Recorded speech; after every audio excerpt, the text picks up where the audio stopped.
तो सबसे पहले तो आप सभी मित्रों को नमस्कार और सभी का हार्दिक स्वागत है एक बार फिर से study at home driving centre में।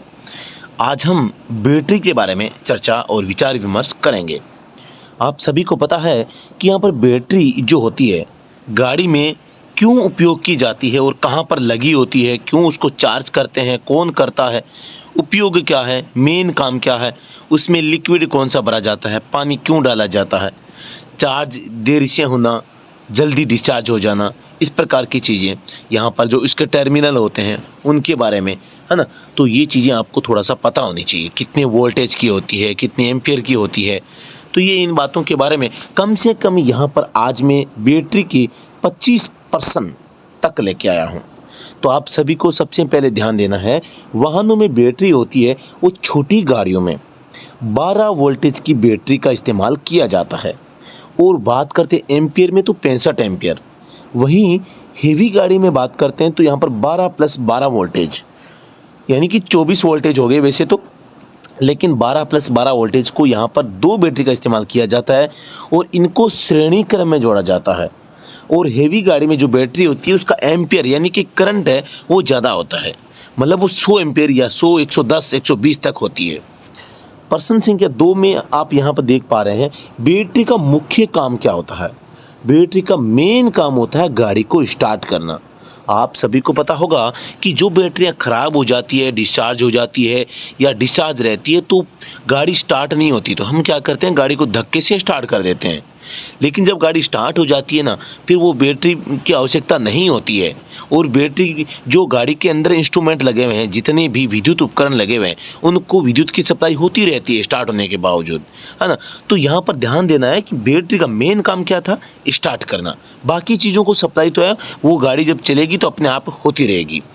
अब है ऊर्जा रूपांतरण। आप सभी को पता होगा कि जब गाड़ी चलती है तो यहाँ पर एक अल्टरनेटर घूमता है, और ये अल्टरनेटर क्या करता है, यहाँ पर यांत्रिक ऊर्जा को विद्युत ऊर्जा में कन्वर्ट करता है और विद्युत ऊर्जा रासायनिक ऊर्जा के रूप में बैटरी के अंदर स्टोर हो जाती है। जब डिस्चार्ज होती है बैटरी तो यहाँ पर रासायनिक ऊर्जा है फिर से इस विद्युत ऊर्जा में वो कन्वर्ट हो जाती है। ये आपको ध्यान देना है। बैटरी टर्मिनल की बात करता हूँ तो यहाँ पर एक लाल रंग का होता है, एक काले रंग का होता है। आप सभी को पता होगा कि बैटरी होती है ना, उसके ऊपर एक करंट वाला और एक अर्थिंग वाला तार, 2 तार होते हैं। उनमें से एक मोटा होता है, एक छोटा होता है। मोटे वाला करंट का तार होता है, छोटे वाला यहाँ पे अर्थिंग का तार होता है। मोटे वाला लाल होता है और काले वाला जो तार होता है ना, वो अर्थिंग का होता है। तो लाल को हम पॉजिटिव करंट या बोलेंगे या काले को नेगेटिव बोल देंगे। पॉजिटिव वाले को करंट वाला और नेगेटिव वाले को अर्थिंग वाला बोल देंगे। यहाँ पे प्लस और माइनस के द्वारा भी आप पहचान कर सकते हैं। दूसरी बात, जो करंट वाला तार होगा वो सेल्फ स्टार्टर मोटर से जुड़ा होगा और अर्थिंग वाला तार है वो हमेशा बॉडी या इंजन से भी जो है कनेक्ट हो सकता है। ठीक है। प्रश्न 5 नंबर पे दिया हुआ है, वाहनों में कौन सी बैटरी का प्रयोग किया जाता है। तो वाहनों में लेड एसिड बैटरी का प्रयोग किया जाता है। आप सभी को पता होगा सबसे ज़्यादा टिकाऊ जो बैटरी होती है वो लेड एसिड बैटरी होती है गाड़ियों के लिए। तो यहाँ पर लेड यानी होता है शीशा और एसिड यानी होता है सल्फ्यूरिक अम्ल का प्रयोग हम करते ही हैं, है ना। तो यहाँ पर लेड एसिड बैटरी का प्रयोग गाड़ियों में करते हैं। आपसे पूछ सकते हैं कि किस प्रकार की बैटरी, लेकिन बात करते हैं लाइट से चलने वाली गाड़ियाँ, तो उनमें आजकल लिथियम आयन बैटरी का इस्तेमाल किया जाता है। प्रश्न यहाँ पे 6 आपके सामने है, बैटरी को चार्ज कौन करता है। तो अल्टरनेटर या डायनमो दोनों में से एक जो है यहाँ पे बैटरी को चार्ज करता है। डायनमो की बात करते हैं तो ये इंजन की तेज गति से चलने पर ही केवल बैटरी को चार्ज है वो करता है, यानी कि अगर इंजन धीमी गति से चलेगा तो बैटरी को चार्ज नहीं करेगा। अल्टरनेटर की बात करते हैं तो ये लो एंड हाई आरपीएम पर दोनों पर बैटरी को चार्ज करेगा। आरपीएम का मतलब है इंजन चाहे धीमा चले चाहे तेज चले, तो ये अल्टरनेटर है क्या करता रहेगा, बैटरी को चार्ज करता रहेगा। प्रश्न 9 हमारे सामने आ चुका है सीक्वेंस में। बैटरी में लिक्विड आप सभी को पता होगा जब बैटरी लगातार काम में आती है तो इसके अंदर जो लिक्विड भरा जाता है वो समाप्त होता रहता है। लिक्विड होता क्या है? लिक्विड को इलेक्ट्रोलाइट के नाम से जानते हैं। किस नाम से?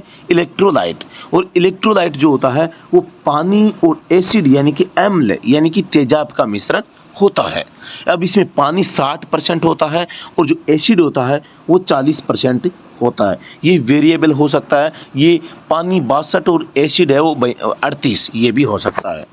बात करते हैं बैटरी में पानी का उपयोग किया जाता है तो यहाँ पर पानी कौन सा होता है? तो इसे डिस्टिल्ड वाटर के नाम से या आसूत जल या शुद्ध जल या बारिश का पानी हो सकता है।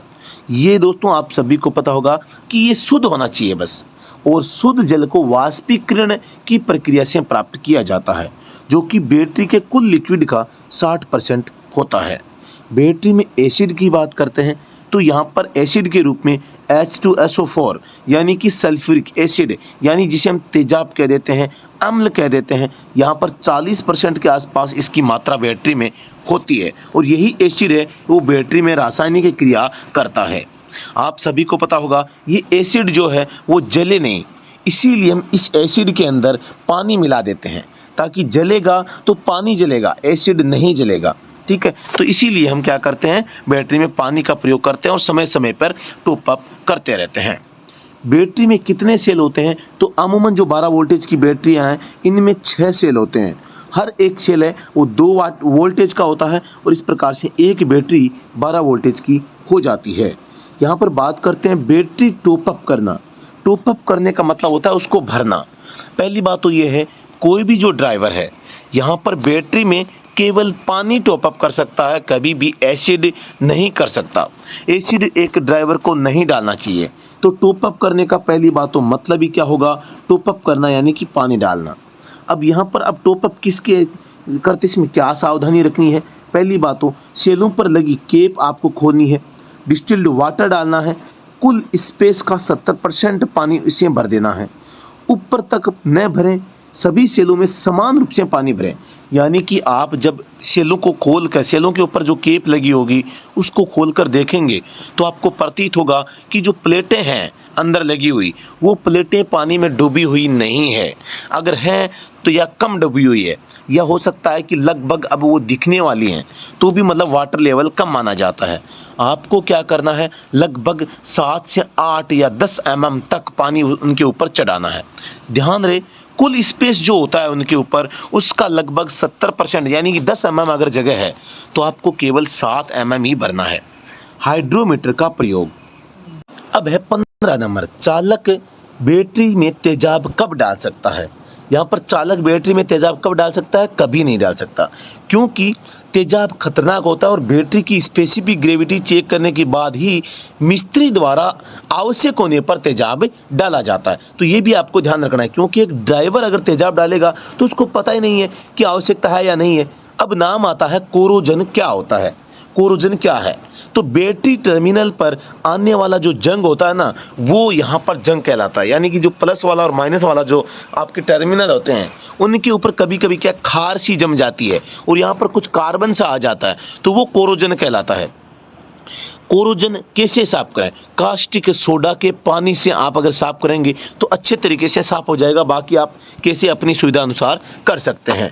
कोरोजन होने पर क्या होगा? गाड़ी स्टार्ट नहीं होगी, बैटरी करंट नहीं देगी। प्रश्न 19 है, लंबे समय तक गाड़ी खड़ी करनी है तो बैटरी का कौन सा तार हटाना चाहिए? अर्थिंग तार हटा दें, यानी नेगेटिव वाला तार। बैटरी को गाड़ी में लगाते समय पहले कौन सा तार जोड़ना चाहिए? तो लगाते समय पॉजिटिव जोड़ें, हटाते समय पहले नेगेटिव जोड़ें, है ना।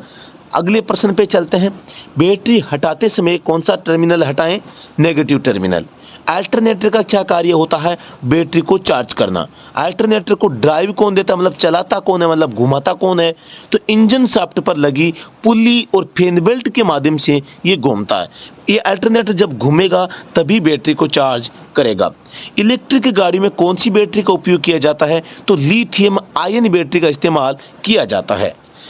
25 है, सामान्यतः गाड़ी में कौन सी बैटरी का इस्तेमाल किया जाता है? तो अभी मैंने आपको बताया था लेड एसिड बैटरी का प्रयोग सामान्यतः गाड़ियों में किया जाता है। आगे है 26 नंबर, गाड़ी का इग्निशन स्विच खराब हो जाए तो गाड़ी को स्टार्ट कैसे किया जाता है आप सभी को पता होगा। अगर केवल इग्निशन स्विच खराब है तो यहाँ पर आपका क्या होता है, इग्निशन स्विच से आने वाला करंट का जो तार होता है वो रोटरी पंप तक नहीं पहुँच पाता है, जिससे कि इंजन स्टार्ट नहीं हो पाता है। तो अब हमें फ्यूल पंप के पास में लगी जो रोटरी पंप की पिन है वहाँ पर हमें डायरेक्ट करंट देना होता है, जो कि हम बैटरी का पॉजिटिव वाला यानी कि करंट वाला जो तार है वहाँ से लेके उस रोटरी पंप पर लगी पिन पर हम डायरेक्ट जोड़ देते हैं और फिर हम अगर गाड़ी को धक्के से स्टार्ट करते हैं तो गाड़ी स्टार्ट हो जाती है। लेकिन ध्यान रहे ये तार आप अगर जोड़ देते हैं तो फिर आपकी गाड़ी स्विच से ऑन या ऑफ नहीं होगी, है ना। तो ये आपको ध्यान देना है, ये डायरेक्ट स्टार्ट करने का जुगाड़ू काम या एक तरीका होता है। आप सभी देखते होंगे फ्यूल इंजेक्शन पंप के ऊपर एक करंट वाला तार जाता है जो कि सेल्फ इग्निशन स्विच से आता है। तो वही तार है, उसमें अगर कहीं न कहीं गड़बड़ हो जाती है तो गाड़ी स्टार्ट नहीं होती है।